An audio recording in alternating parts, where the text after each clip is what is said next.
प्रकार भगवान ने कार्तिक सुद अष्टमी को गोचारण की लीला करी है। धैनकासुर का वध किया है। भगवान ने काली को नाथ करके यमुना के जल को निर्मल बनाया है। एवं यमुना का जल जो काली नाग के विष से दूषित था, भगवान ने काली को नाथ करके यमुना का जल निर्मल किया है। मूज के वन में भयंकर आग लगी है, तब भगवान ने उस दावानल अग्नि का पान किया है। गोप और गौओं की उस भयानक अग्नि से रक्षा की है कि अजा गावो महेत्या निर्विशन्त्यो बनाद बनम। यहां पर ये शब्द आया अजा, अजा गावो महिष्यस्य। तो व्याकरण में अजा को बकरी कहा है और महिषी शब्द को भैंस कहा है। तो क्या भगवान ने बकरी और भैंस भी चराई? नहीं, भगवान ने तो केवल गौ चराई है, गौ चराई। तो फिर यहां पर अजा और महिषी शब्द का प्रयोग क्यों किया? इसलिए किया कि जो गाय ब्याई नहीं थी, जो गाय ब्याई नहीं थी, उसके लिए भगवान ने अजा शब्द का प्रयोग किया है। और जो गाय एक बार ब्याई थी, उसको भगवान ने महिषी शब्द का प्रयोग किया है। भगवान ने बकरी और भैंस कभी नहीं चराई। अब भगवान की लीला में सहायता करने के लिए वर्षा ऋतु का आगमन हुआ। ग्रीष्म के ताप से तपी हुई भूमि वर्षा का जल पा करके हरी भरी हो गई। मेंढक भी टर टर करने लगे हैं। वन में अपूर्व शोभा हो गई। फिर वर्षा ऋतु के बाद शरद ऋतु का आगमन हुआ। वर्षा ऋतु के बाद शरद ऋतु का आगमन हुआ है। शरद ऋतु के आगमन पर वन की शोभा अपूर्व हो गई। मतवारे भौरा गुंजार करने लगे हैं। भगवान ने अद्भुत रूप धारण करके अपनी वेणु बजाई है। भगवान ने अद्भुत रूप धारण करके वेणु बजाई है। गौचारण के लिए, गोप मंडली के लिए बुलाया है।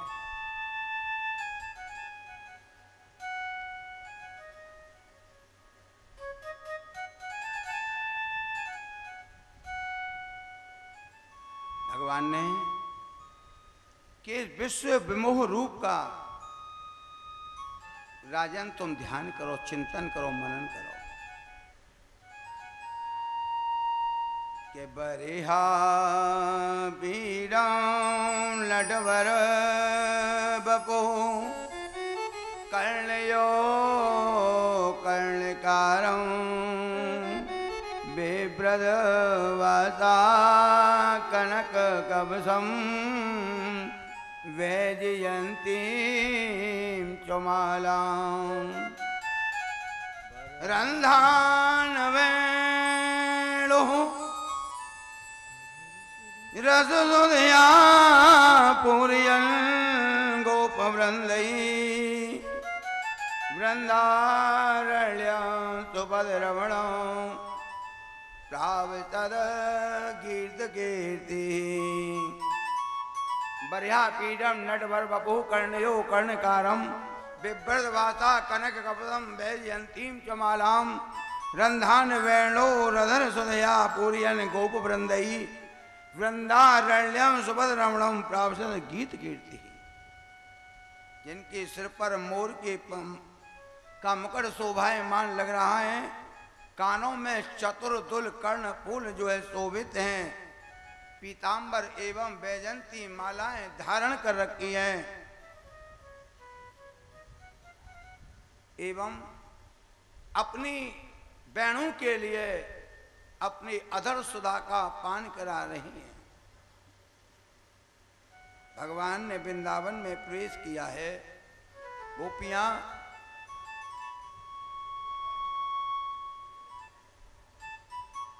मोहित हो गई हैं, फिर चित्त को स्थिर करके आपस में कहने लगी हैं, अरे बहनों, सचमुच में नेत्र पाने का यही मान फल है कि हम वन में गौ चराते हुए श्याम सुंदर के लिए देख रहे हैं। दूसरी कहने लगी, अरे बहनों, इस वेणु ने अपने जीवन में ऐसा कौन सा पुण्य किया कि यह अकेले ही भगवान के अधर सुधा का पान कर रही है। तीसरी बोली, अरे बहनों, जब ये रंग बिरंगे वस्त्र पहनकर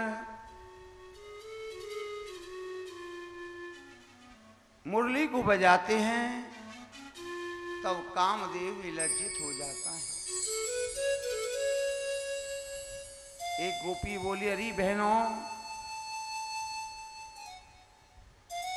अरे गौवन के बछड़ान को देखो, वेणु का नाद सुनने के बाद ये दूध के लिए गिटक भी नहीं रही है।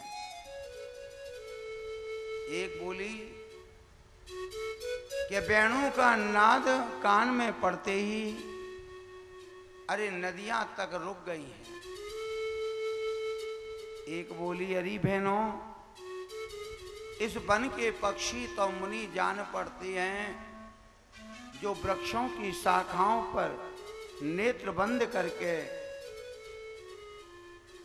और इस वेणु के लिए सुन रहे हैं।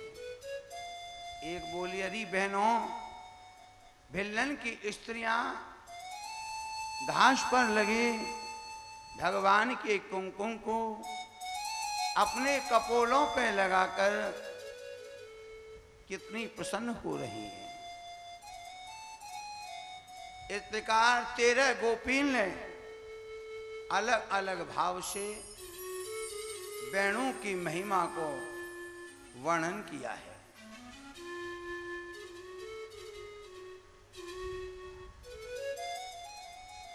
सुखदेव जी कहें कि राजन, शरद ऋतु की समाप्ति पर हेमंत ऋतु का आगमन हुआ, तो हेमंते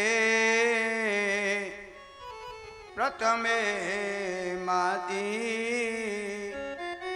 नंद ब्रज कुमारिका चैरो हमें क्या वो जाना कात्याय चरणवृतम। हेमंत ऋतु के प्रथम मास मंगसिर के महीना में गोकुल की कन्या ने नित्य प्रति 4 घड़ी रात्रि शेष रहते उठ करके यमुना स्नान को जाती। वहाँ बालू की कात्यायनी देवी बनाकर षोडशोपचार से पूजन करती और श्री कृष्ण को अपना पति बनाने का संकल्प करके इस मंत्र का जाप करती कि कात्यायनी महामाये महायोगलधीश्वरी नंद गोप सुतम देवी पते में कुरते नमः। इस मंत्र का जाप करती, लेकिन जितना ये पुण्य नहीं करती उससे ज्यादा ये पाप करती। कि ये यमुना में नग्न स्नान करती थी, तो जल के राजा वरुण देवता हैं, जल के राजा वरुण देव हैं, जल के राजा वरुण देव हैं, उनका अपमान हो रहा। तो भगवान इनको ज्ञान देने की इच्छा से एक दिन बहुत जल्दी आए और इनके जो वस्त्र किनारे पर रख के भगवान सबकी पोटली बांधकर कदम पे चढ़ गए और अलग अलग शाखाओं पे लटका दिए। और फिर बोले क्या रे देखो तो सही, मैंने दूर से गौ चराते हुए देखा कि क्या ये मेरा ही कदम है, किंतु ये तो आज फल फूल की जगह रंग बिरंगे वस्त्रों से सजाया गया है। इसी कौतूहल बस मैं इस पर आकर के चढ़ा। कन्यान ने देखा कृष्ण हमारे वस्त्रन को जो है ले गए उठाकर। कन्या बोली लाला ये वस्त्र तो हमारे हैं। कन्हैया बोला कि ये वस्त्र तुम्हारे हैं तो मेरे कदम पर किसने लटकाए? बोले तुम ही तो ले गए हो। कन्हैया बोला बहुत अच्छी बात, अरे मुझे चोर ठहराने की तुम में सामर्थ्य हुई, मैं नंदराय का पुत्र हूं। मालूम पड़ता है इस अवयोग को लेकर तुम्हें कंस के पास जाना पड़ेगा। कन्या बोली लाला नाराज मत हो, देख लो ये वस्त्र स्त्रियों के हैं या पुरुषों के? कन्हैया बोले ये तो मैं देख रहा हूं कि ये वस्त्र स्त्री के हैं, तो क्या संसार में एकमात्र स्त्री तुम ही हो और दूसरा कोई नहीं? अरे देखो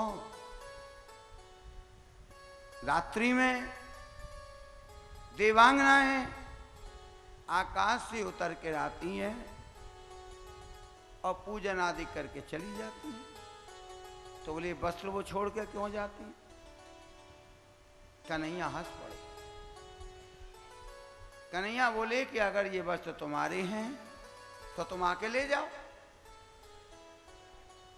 कन्या बोली लाला हम कैसे आवे, तुम तो बड़े निर्लज्ज हो गए हो।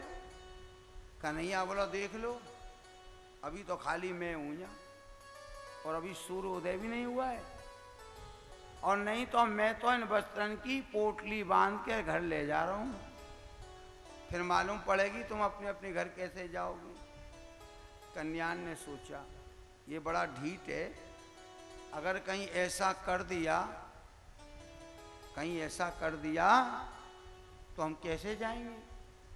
कन्या नीचे की ओर मुख करके जल से निकल के भगवान के सन्मुख आकर खड़ी है और कई हमारे वस्त्र दे दे। भगवान ने वो वस्त्र अपने कंधा पर डाल लिए और कई अपने अपने वस्त्र ले लो। सबने अपने अपने वस्त्र उठाए धारण किए। बहुत से अज्ञानी लोग भगवान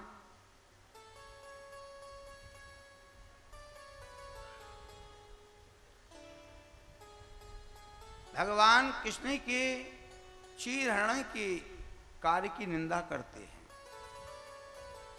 कि पर स्त्रीन के वस्त्र चुराकर भगवान ने निंदनीय कार्य किया। भगवान ने कोई निंदनीय कार्य नहीं किया।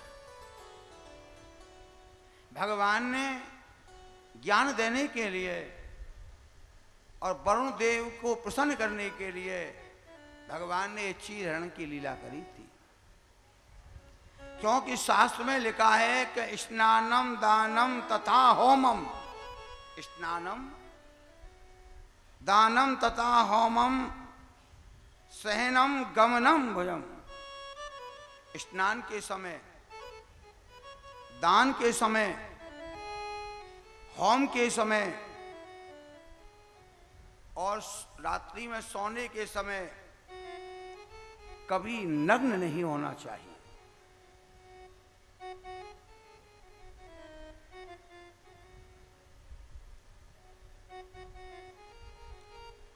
सुखदेव जी कहें कि राजन, भगवान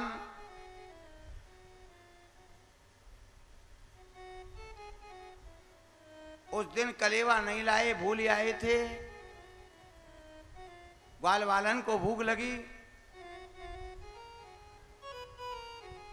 तब भगवान ने ग्वाल वालों से कहा कि जाओ, डेरा में ब्राह्मण लोग अपनी पत्नियों के साथ यज्ञ का अनुष्ठान कर रहे हैं, तुम उनसे भोजन मांग लाओ।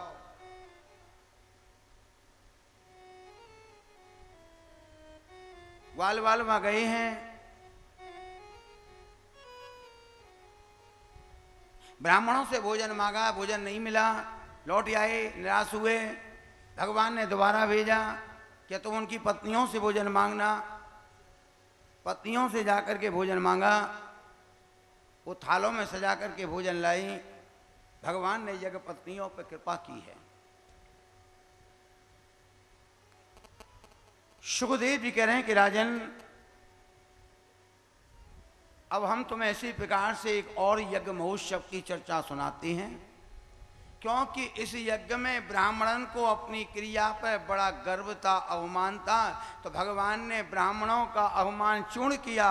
और इस दूसरे यज्ञ में इंद्र को अपने इंद्रत्व का बड़ा अवमान था, तो भगवान ने इंद्र का यज्ञ बंद करा करके उसका भी अवमान चूर्ण किया। सुखदेव जी कहें राजन, एक बार भगवान गौ चरा करके जब गोकुल में पहुंचे हैं, तो क्या देखें कि हर घर से नाना प्रकार के पकवान बनने की खुशबू आ रही। भगवान ने देखी, अरे आज तो मेरे गोकुल में घर घर से पकवान बनने की खुशबू आ रही है। अरे औरों के घर में बाद में जाऊंगा, पहले मैं अपने घर में जाकर देखूं कि मेरे घर में भी पकवान बनने या नहीं बनने। भगवान दौड़े दौड़े अपने घर में पहुंचे हैं, रसोई के दरवाजे पर पहुंचे हैं, तो देखें तो मैया यशोदा नाना प्रकार के पकवान बना रही। कन्हैया को रसोई के दरवाजे पर देखा, बोली कन्हैया अंदर मत आइयो, आज अंदर मत आवे। कन्हैया बोलो क्यों मैया, आज अंदर आने से क्यों रोक रही है? बोले आए बड़ी शुद्धताई से भोजन की सामग्री बन रही है। भगवान बोले ठीक है। भगवान ने सोची कि जैसे मेरी मैया पकवान बना रही है, तो क्या हर घर में पकवान बनने? तो भगवान अपने घर से निकल के हर घर में गए रसोई में, तो क्या देखें हर घर में नाना प्रकार के पकवान बन रहे। कहीं बूंदी के लड्डू बन रहे,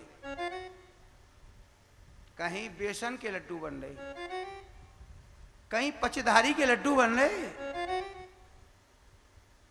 कहीं मुठिया के लड्डू बन रहे, कहीं सूजी के लड्डू बन रहे, कहीं मैदा के लड्डू बन रहे, कहीं आटा के लड्डू बन रहे, कहीं मावा के लड्डू बन रहे, कहीं पेड़ा बन रहे, कहीं खोआ की बर्फी बन रही, कहीं पकेमा चाशनी की बर्फी बन रही,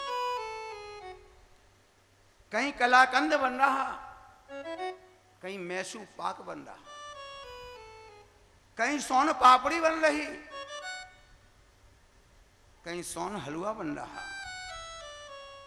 कहीं स्पंज के रसगुल्ला बन रहे,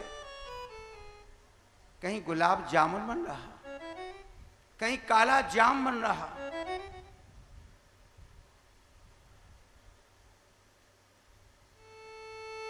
कहीं चुमचुम बन रही, कहीं खीर बॉन बन रही,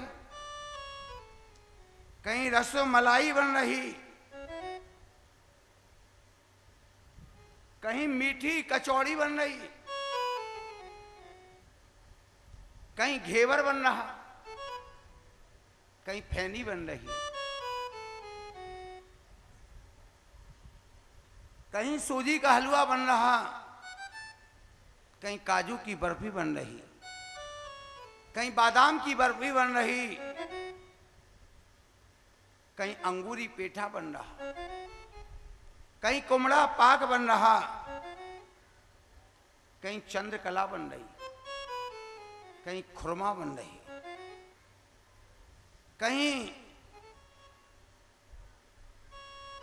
मेवा गिरी हुई जो है गुजिया बन रही, कहीं गाजर का हलवा बन रहा, कहीं घिया का हलवा बन रहा, कहीं गर्मा गर्म जलेबी बन रही, कहीं इमरती बन रही, कहीं रबड़ी बन रही, कहीं खीर बन रही, कहीं बेसन की चक्की बन रही, कहीं मौन थार बन रहा, कहीं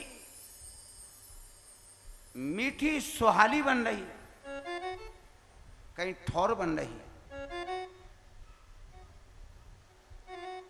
कहीं सोन पापड़ी बन रही है,